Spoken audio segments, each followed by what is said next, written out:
के चाहिँ भयो अरे फेरि भन्नु त? मोहन कुमार राई हो मेरो नाम। यही जुवानी टाढो घर चाहिँ। मेरो नाम सरस्वती राई हो। म धरान 4बाट नारेबाट बोलिरहेको छु।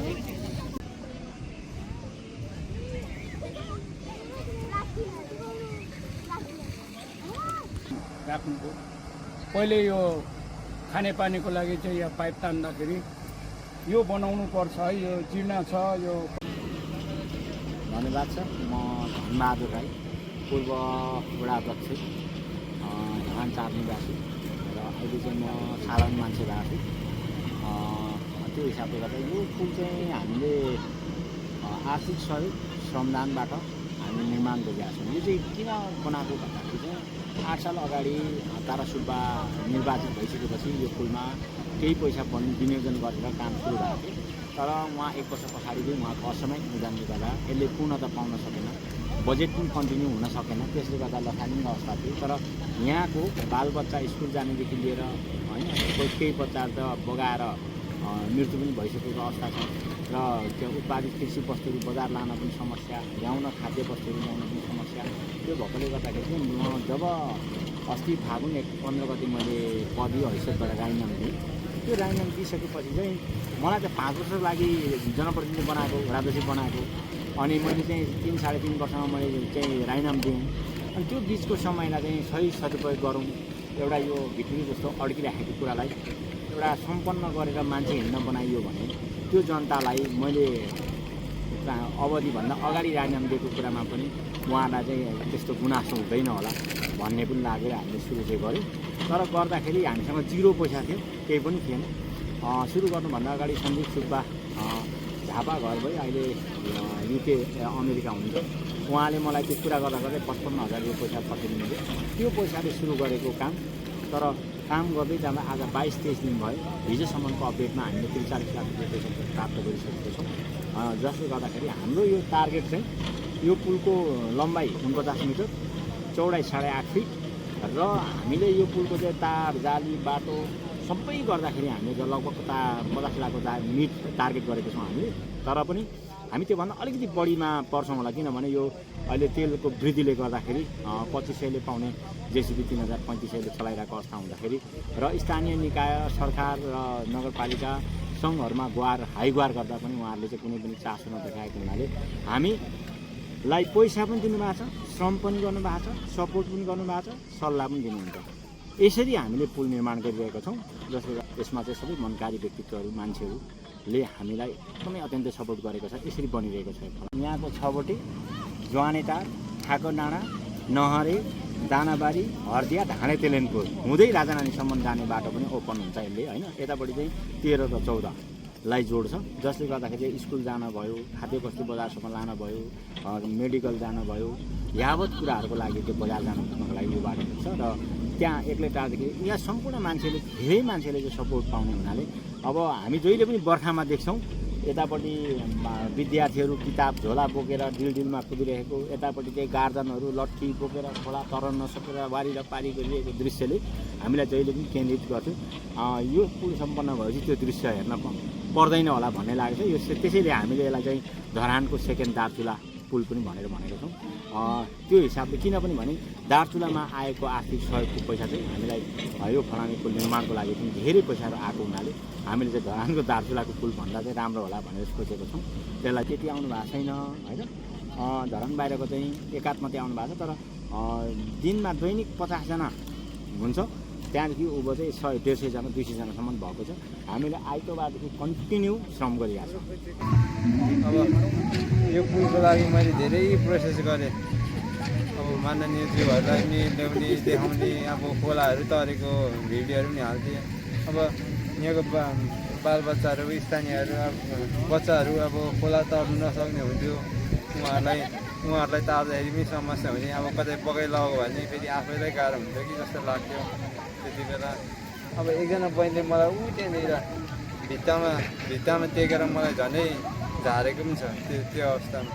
यो खोलाले हामी यहाँ स्थानीय सानैदेखि तरेको हामी स्कुल यो दन्तकाली पढ्थ्यौँ, सानैदेखि तरेको हामी त्यति बेलादेखि अब हामीलाई त यो खोलाले कति बगायो तर एकदम खुसी छौँ नि हामी यहाँ त अब सुरुमा मलाई सोध्नु आउनुभएको थियो पुल बनाऊ कि नबनाऊ भनेर म अब यहाँ एक्सिडेन्ट परेर म एकदम गाह्रो अवस्थामा थिएँ अनि पुल बनाउँछौँ भनेर आउनुभयो एकदम खुसीले म त बिरामी जस्तो पनि लागेन त्यति बेलाको अवस्थामा दुई गएर राजा रानी अनि अब ओखरे टावर यहीँदेखि जान्छ बाटो यो एकदम तर्ने बाटो हामी तर्ने बाटो यही खोला हो यो खोला एक ठाउँ तर्नु पऱ्यो पनि त हुन्छ अब यो 10 ठाउँ तर्नु पर्ने तर्दाखेरि चाहिँ दुःख लाग्यो अब जम्मै भिजी गइन्थ्यो बजार जाँदा पनि बजार जाने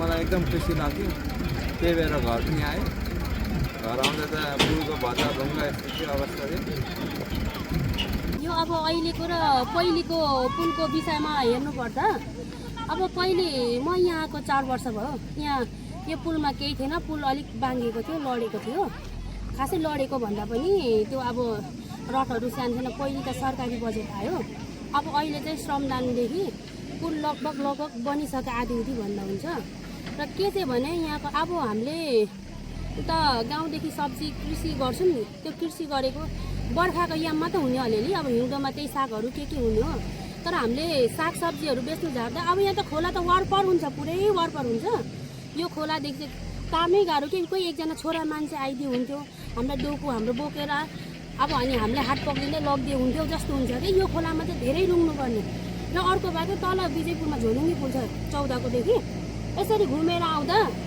मेरो नानी पेटमा थियो होला म लगभग 2-3 घन्टा हिँड्नु नसकेर के त्यस्तो भएको र अनि पोहोर पराएको घटना यो खोलामा के भयो भने हामी जेठानी देउरानी दुईजना खोला नतरेको मान्छे खोला देख्यो तर पुल लगाइदिइसकेको थियो कि हाम्रोतिर कोसी चाहिँ पौडिन सक्थ्यौँ तर खोला दुईजना लट्ठी बोकेर आँटिएर गएको हात लिएर गएको दुईजना तर के भयो भने एउटा नानी सानै छ मेरो जेठाजुको नानी सानै थियो कति 8औं महिनाको होला 8औं महिनाको नानी चाहिँ लिएर हामी दुईजना गयौँ जेठानी अगाडि अनि के भयो भने मेरो जेठानी र म जेठानी अगाडि म पछाडि मेरो नानी पनि 2 वर्ष पुगेको थिएन 1.5 वर्ष पुगेको थियो मेरो जेठानीको 8 महिना पुगेको थियो अनि हामी अगाडि जाँदा ऊ यहीँ हो यसमा मेरो जेठानी अलिक डुबिहाल्यो कि हल्का त्यो खुट्टा उ भएर चाहिँ पुरै डुब्यो कि नानीसँग कपाल चाहिँ भिजेन नानीसँग नानी र हामी चारजना थियौँ नानी म गरी त्यसपछि के भयो भने अनि यहाँ पुल तरीमा यस्तो खोला तरी मरिवा त्यसरी गयौँ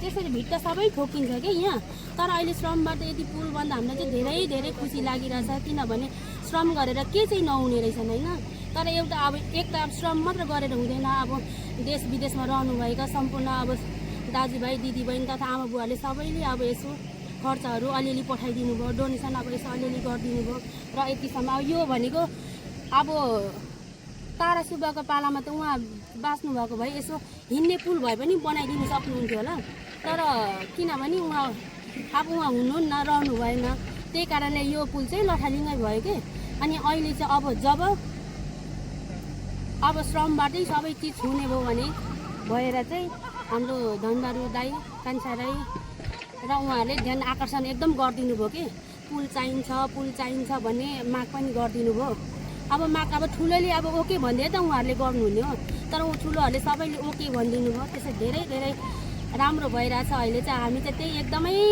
खुसी भइरहेछौँ अब हाम्रो नानीहरू मजालेसँग सहज तरिकाले स्कुल पढ्न जानु सक्ने भयो भने चाहिँ त्यही खुसी म चाहिँ यति नै भन्न चाहन्छु खोला तर्न परेन अब सब्जीहरू बेच्दा अब अरूलाई खोला तारिदिनु पर्दैन मेरो चाहिँ केही छैन अब म चाहिँ यति नै भने अहिले नगरपालिकाले बनाउन सकेन नसकेपछि एकदम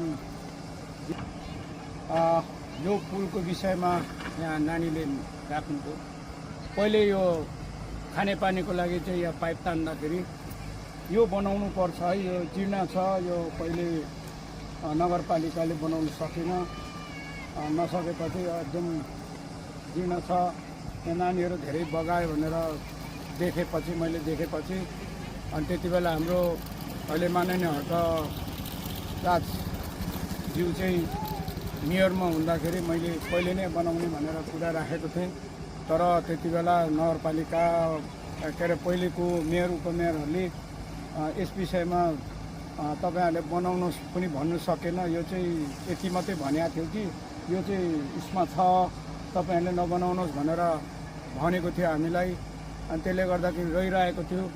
तर आज चाहिँ जब हाम्रो मेयर हुनुभयो खड्कराज्यू, त्यस पछाडि उहाँ चाहिँ माननीय भएपछि अनि यो पुलको लागि चाहिँ हामी धनबहादुर अहिले अध्यक्ष छ, म चाहिँ अब सल्लाहकारमा छु र यो समिति बनाएर चाहिँ हामी सबभन्दा पहिले चाहिँ के अरे यहाँ कान्छाराम भन्छौँ, कान्छा अनि म लगायत धन 3 जना बसेर चाहिँ के अरे तल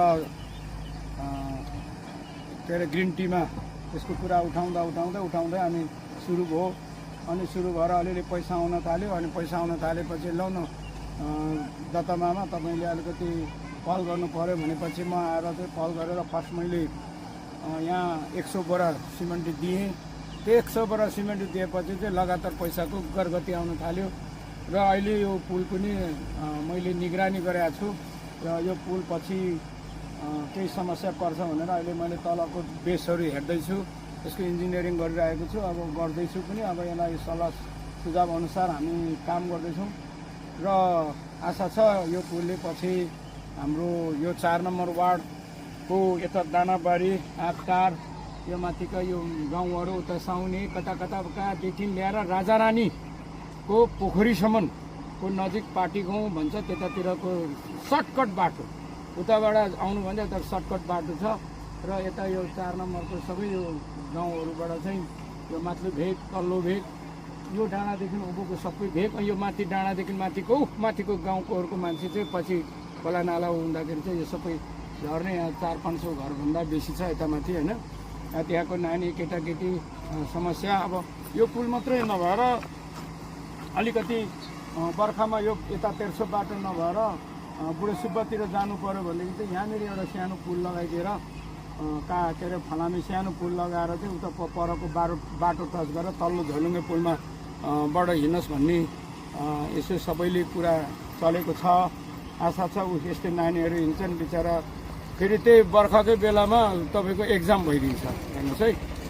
चैत वैशाख नागेपछि अब त्यति बेला अचानक खरे खोला डाङ्गे आउँदा केटाकेटी बगाउने भएको हुनाले चाहिँ यो पुल अति आवश्यक भएर अहिले हामी यहाँ सुरु गरेका छौँ। अब यो सुरु गरेपछि अन्त त अवश्य नै हुन्छ, तर हामीलाई अन्त त्यति हुँदैन। अब यहाँको जनसमुदाय, यहाँका हाम्रो दाजुभाइ, यहाँको भान्जाहरू सबै अहिले त्यो श्रमदान लागेर यो के अरे कामहरू हुँदैछ, छेका हुँदैछ, खोला नालाहरू दाहिने बाहिर नउछिट्योस् अनि यो माथिको भिर पराहरू नखुस्कियोस् भनेर चाहिँ हामीले अब यहाँनिर यो सबै भित्ताहरू हेर जग्गै भरिसकेको छ, यिनीहरूलाई पनि सेफ्टी गर्दै जाली हाल्दै गरेको छौँ। अब आशा छ यो 50 मिटरभन्दा लामो होला, यो त्यति नै छ, त्यति नै छ यो पुल चाहिँ। तर यस्तो यो मात्रै हामीले हेर्नु हुँदैन, यतापट्टि पनि छ यो खाली होइन। यसमा पनि केही हामी संरक्षण गर्छौँ अनि मजाले यो बनाएर चाहिँ यो पानी चाहिँ खोर्याएर यतातिर बग्नु नदिने भन्ने छ।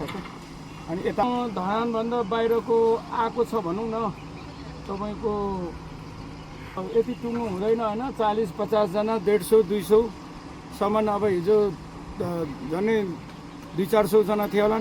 अब त्यत्रो जाली बाँध्यो, त्यत्रो यो तलको बाँध्यो, जो 100-150 भन्दा मुनि हुँदैन। साह्रै धेरै लाग्दैन। अब अलिक खर्च आउँदैछ होइन। अब यहाँ सबै त्यो पत्ताहरू ल्याएको छ। अब यो भोलि पर्सिदेखि बिहान बिछाउन थालेपछि र छेउमा चाहिँ के अरे लगाएपछि चाहिँ छिटै हुन्छ होला।